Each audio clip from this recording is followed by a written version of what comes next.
Martin Luther the reformist part 2. കഴിഞ്ഞ ദിവസം Martin ലൂതറിൻ്റെ background ഞാൻ പറഞ്ഞു തന്നു. മാർട്ടിൻ ലൂതർ കത്തോലിക്ക അച്ഛനായിരുന്നു. അദ്ദേഹം ദൈവത്തോട് എല്ലാ ദിവസവും പോയി കുമ്പസാരിക്കും. കഴിഞ്ഞ പാപങ്ങളെ കഴുകാൻ വേണ്ടി എന്നും കഴുകലാണ്. എന്നും കഴുകി എത്ര കഴുകിയിട്ടും മനസ്സിന് സമാധാനം വരുന്നില്ല.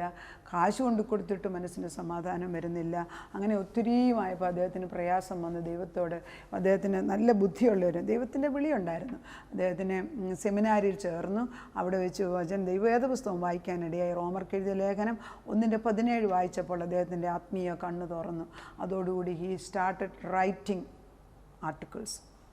മാർട്ടിൻ ലൂതർ ആർട്ടിക്കിൾ എഴുതാൻ തുടങ്ങി. അപ്പം ജർമ്മനിയിലുള്ള ഒരു വൈദികനാണ് മാർട്ടിൻ ലൂതർ. അന്ന് അദ്ദേഹം ആർട്ടിക്കിൾ എഴുതുകയാണ്. അപ്പോൾ ആർട്ടിക്കിൾ എഴുതുമ്പോൾ ഈ മാർട്ടിൻ ലൂതറിൻ്റെ ആർട്ടിക്കിൾ പലരും വായിക്കാൻ തുടങ്ങിയതോടെ ദേശത്തെല്ലാം സാധാരണക്കാരുടെ ഇടയിൽ ജീവനുള്ള ദൈവത്തെക്കുറിച്ച് യഥാർത്ഥ രൂപങ്ങൾ അല്ലെങ്കിൽ സത്യത്തെക്കുറിച്ച് അറിയാൻ തുടങ്ങി. ആളുകൾ സാധാരണ എന്ന് പറയുമ്പം കർഷകരുടെ ഹൃദയത്തിലെല്ലാം ഒരു റിവോൾട്ട് വരാൻ തുടങ്ങി.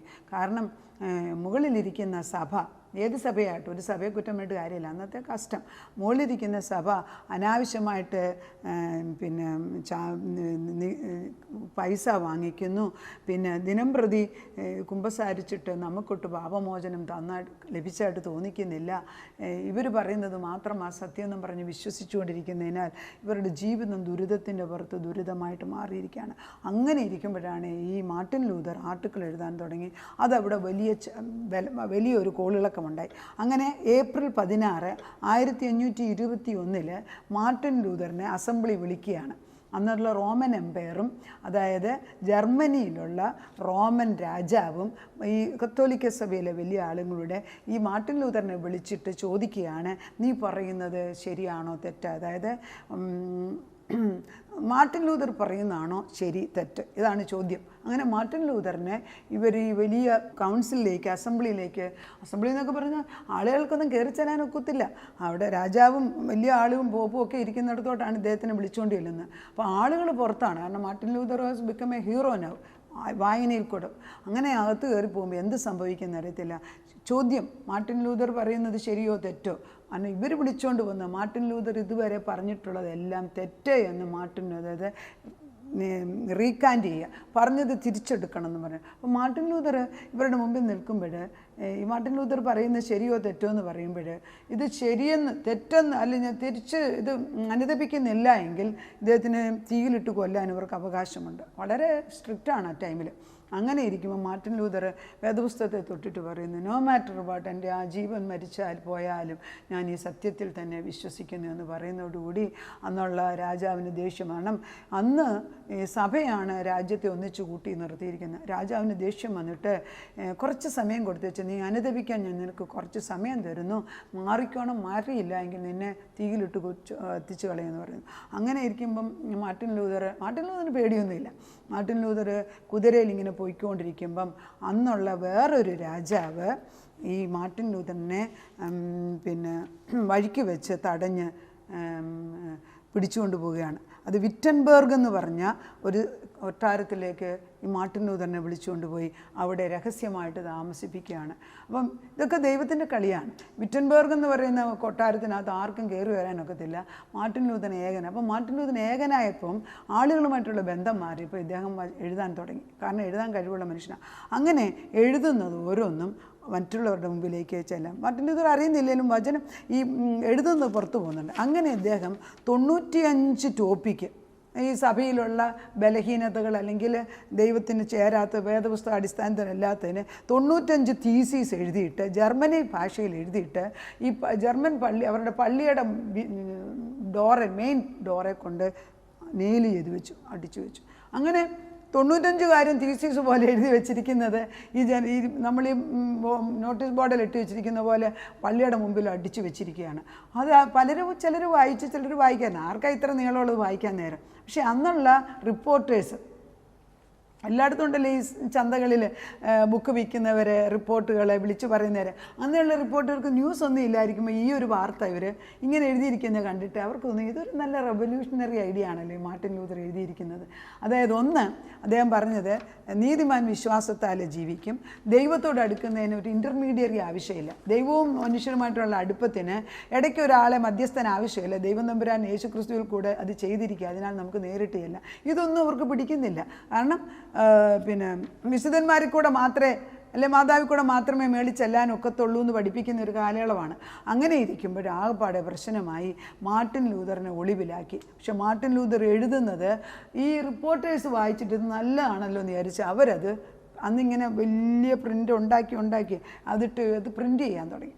അങ്ങനെ ഇത് ആളുകൾക്ക് ഇൻട്രസ്റ്റ് പോലെയോടുകൂടി അന്നാണ് 1520 ആ വർഷങ്ങളായപ്പോഴത്തേക്ക് 20-30 ആയപ്പോഴത്തേക്ക് മാർട്ടിൻ ലൂതർ എഴുതുന്നതെല്ലാം പ്രിൻറ്റിങ് പ്രസ് ഉണ്ടായിട്ട് അത് പ്രിൻ്റ് ചെയ്യാൻ തുടങ്ങി. അപ്പോൾ മാർട്ടിൻ ലൂതർ അറിയുന്നില്ല ഇതിൻ്റെ പോപ്പുലാരിറ്റി പോകുന്നത്. അങ്ങനെ ദേശം മുഴുവൻ മാർട്ടിൻ ലൂതറിനെ അറിയാൻ തുടങ്ങി.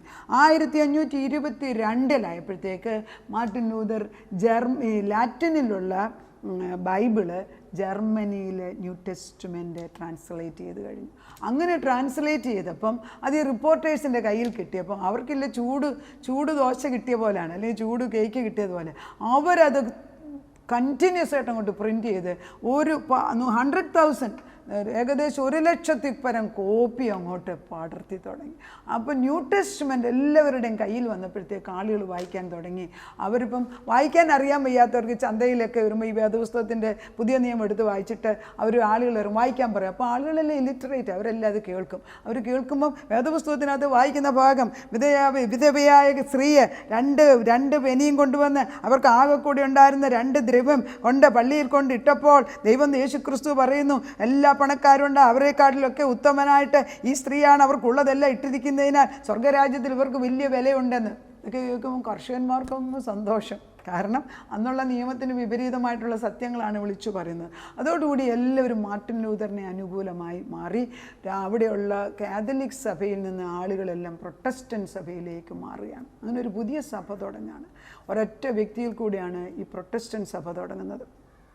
അങ്ങനെ സഭ തുടങ്ങിയെങ്കിൽ 1534 ആയപ്പോഴത്തേക്ക് മാർട്ടിൻ ലൂതർ മുഴുവൻ ബൈബിളും പഴയ നിയമവും പുതിയ നിയമവും ജർമ്മൻ ലാംഗ്വേജിലേക്ക് ഉണ്ടാക്കിയെടുത്തു. അങ്ങനെ പിന്നെ പ്രിൻറ്റിംഗ് പ്രസ് ലോകം മുഴുവനും വേദപുസ്തകം പടരാൻ തുടങ്ങി. പിന്നെ അത് പല ഭാഷയിലേക്ക്. നമ്മൾ കേരളത്തിൽ കോഴിക്കോട് ബാസിൽ മിഷനറീസ് വന്നിട്ട് ഹെർമൻ ഗുണ്ടട്ട് എന്ന് പറഞ്ഞ ആൾ ജർമ്മനിയിൽ നിന്ന് അത് മലയാളത്തിലോട്ട് അത് നന്ന് എഴുതുന്നത് ഓലയിലാണ് അവയെല്ലാം എഴുതി വെച്ചിരിക്കുന്നത്. ആ ഓലയിൽ നാരായം വെച്ചാണ് എഴുതുന്നത്. അങ്ങനെ മലയാളത്തിലോട്ട് ട്രാൻസ്ലേറ്റ് ചെയ്തതിൻ്റെ ഓലയുടെ പ്രതി ഓലയിൽ എഴുതിയിരിക്കുന്ന അത് ഇന്ന് ജർമ്മനിയിലെ അവിടുത്തെ ലൈബ്രറിയിൽ സൂക്ഷിച്ചു വെച്ചിട്ടുണ്ട്. അങ്ങനെ എന്ത് സംഭവിച്ചു?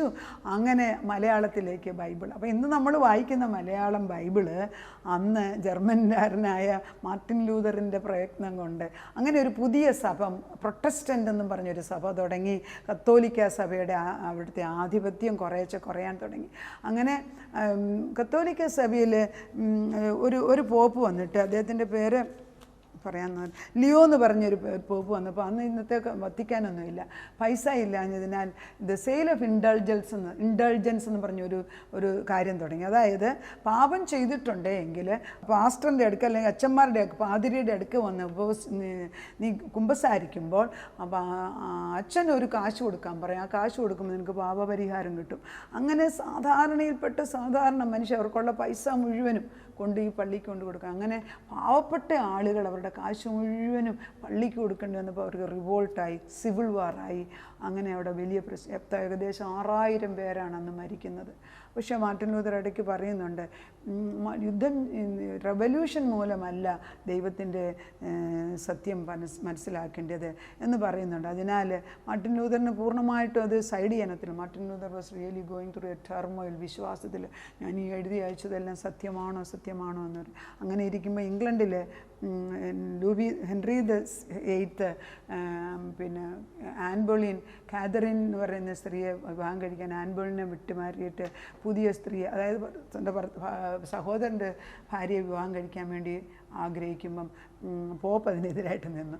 അത് നല്ല കാര്യമാണ്. പക്ഷേ രാജാവിന് പോകാൻ കഴിയും. രാജാവ് പറഞ്ഞു, എനിക്ക് നിങ്ങളുടെ സഭയൊന്നും വേണ്ട, ഞാൻ പ്രൊട്ടസ്റ്റൻ്റ് സഭയുടെ രാജാവായിട്ട് മാറി, ലീഡറായിട്ട് മാറി. അങ്ങനെ ഇംഗ്ലണ്ടിലും പ്രൊട്ടസ്റ്റൻ്റ് സഭ തുടങ്ങി.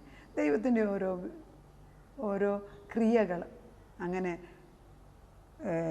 ജർമ്മനിയിൽ പ്രൊട്ടസ്റ്റൻ്റ് സഭ തുടങ്ങി, അതുപോലെ ഇംഗ്ലണ്ടിൽ പ്രൊട്ടസ്റ്റൻ്റ് സഭ തുടങ്ങി. അതങ്ങനെ ലോകം മുഴുവനും പ്രൊട്ടസ്റ്റൻ്റ് സഭ കത്തോലിക്ക വിശ്വാസത്തിൽ നിന്ന് അല്പം വ്യത്യാസമായിട്ട്, അല്ലെങ്കിൽ സത്യവചനം. കത്തോലിക്ക സഭയിൽ നന്മയുണ്ട്, പക്ഷെ ചിലത് മിസ്യൂസ് ചെയ്തതാണ്. എന്നാൽ ഇന്ന് ഏതൊരു സഭയെക്കാട്ടും ഞാൻ ഉദ്ദേശിക്കുന്നത് സത്യവചനം വായിക്കാൻ നമ്മുടെ കയ്യിൽ വേദപുസ്തകം ഉണ്ടല്ലോ. വേദപുസ്തകം ഇല്ലാത്ത ഒരു വീടുകളും ഇല്ലല്ലോ. അതൊക്കെ നമ്മുടെ കയ്യിൽ ഒരു മനുഷ്യനെ കൊണ്ട്, സാധാരണ ഒരു മനുഷ്യനെ കൊണ്ട് സത്യത്തിൻ്റെ ഒരൊറ്റ വചനം, നീതിമാൻ വിശ്വാസത്താൽ ജീവിക്കുമെന്നുള്ളത് പറഞ്ഞു തന്ന് ലോകം മുഴുവനും പുതിയൊരു റെവല്യൂഷൻ ഉണ്ടാക്കിയെടുത്തെങ്കിൽ, നമുക്കറിയില്ല, റിഫോർമേഷൻ ഉണ്ടാക്കിയെടുത്തെങ്കിൽ, നമ്മൾ പറയുന്ന വചനത്തിനും അതുപോലെ തന്നെ ശക്തിയുണ്ട്.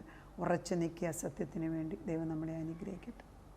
നാഥ, ഒരൊറ്റ വ്യക്തിയെ കൊണ്ട് ഒരു പുതിയ സഭ പോലെ നീ ഉണ്ടാക്കാൻ നിനക്ക് സാധിച്ചു. That's called reformation.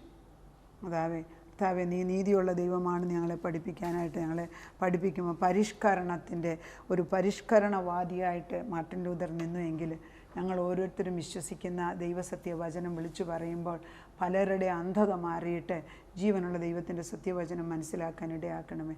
നീതിമാൻ വിശ്വാസത്താൽ ജീവിക്കും. കാട്ടിക്കൂട്ടുന്ന പല ക്രിയകളും നീതിമാൻ്റെ വിശ്വാസത്തിൽ അടിസ്ഥാനമാണോ എന്നുള്ളത് അവനവൻ അനലൈസ് ചെയ്യട്ടെ കർത്താവ്. എന്നാൽ സത്യവചനം ഞങ്ങളുടെ ഹൃദയത്തിൽ വരുമ്പോൾ ആത്മാവ് ഞങ്ങളുടെ പരിശുദ്ധാത്മാവിനോട് സംസാരിച്ചിട്ട് ഞങ്ങൾക്കൊരു വിടുതൽ തരണമെന്ന് പ്രാർത്ഥിക്കുന്നു. സത്യം അറിയുമ്പോൾ സത്യം ഞങ്ങളെ സ്വതന്ത്രമാക്കും. സത്യം അറിയാൻ ഞങ്ങൾ ആകാംക്ഷയോടെ നോക്കിയിരിക്കുന്നു. പരിശുദ്ധാത്മാവല്ലാതെ വേറെ ഒരാൾക്കും സത്യം പഠിപ്പിക്കാൻ സാധിക്കത്തില്ല. ഒരു സഭയും പൂർണ്ണത നിറഞ്ഞതല്ല കർത്താവേ. ഒരു സഭയും ഞങ്ങൾ കുറ്റം പറയുന്നില്ല.